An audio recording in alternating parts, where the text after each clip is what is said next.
KCR kit తీసేసిండు, గర్భిణీ పైసలకి ఇచ్చే పైసలు తీసేసిండు, ఏది ఇయ్యలే.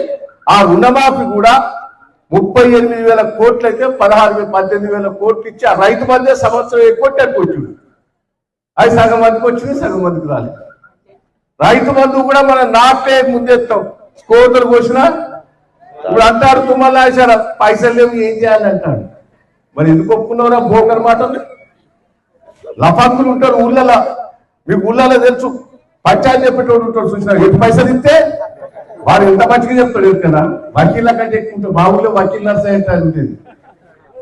వాడు రేపు చేసిన కూడా వాడు రేపు చేసిండు అదే ఉత్త చేసిండు అంటే అసలు బ్రోకర్లలో నెంబర్ 1 రేవంత్ రెడ్డి అవుతాడు, నెంబర్ 1 రేవంత్ రెడ్డి అవుతాడు.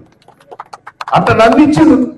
ఆ దాంట్లో కళ్యాణ్ గారు కూడా ఏ పార్టీ అధికారం ఉంటే అలా గుర్తనే ఉంటాడు. రైతున కొంచెం గట్టిగా మాట్లాడు అంటే ఎల్ల అధికారం వస్తే ఎందుక తెలుగుదేశాన్ని మోసం చేసి తెలుగుదేశంలో గౌరవం ఇచ్చిండు.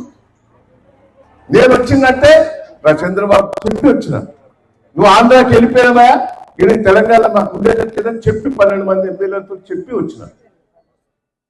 ఈయన ఎటు పవర్ ఉంటే అటే ఊపుతాడు, ఎటు అధికారం వస్తే ఏమైందా ఆయనకి ఎమ్మెల్యే టికెట్ ఇచ్చిండు, రాజయ్య గారిని కాదని, బిడ్డకి ఎంపీ సీట్ ఇచ్చిండు. అంటే ఎంత ద్రోహం అండి.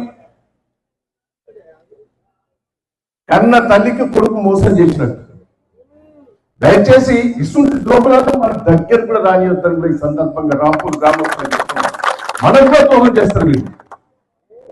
దయచేసి నేను మిమ్మల్ని అందరినీ రిక్వెస్ట్ చేస్తున్నా, మళ్ళా ఇప్పుడు ఎన్నికలు పెట్టినా కేసీఆర్ ముఖ్యమంత్రి అవుతాడు, నాకు ఏం డౌట్ లేదు.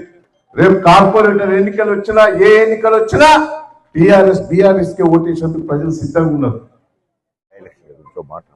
బై ఎలక్షన్ వస్తుందా రాదా? అందరు అసలు 6 నెలల బట్టే వస్తుంది, 3 నెలలే అనుకుంటారు కానీ ఎంతైనా 6 నెలలు వేస్తాం. అప్పుడు మనం గెలిపియాలి, రాజయ్య గారు గెలిపిద్దామా లేదా? Thank you.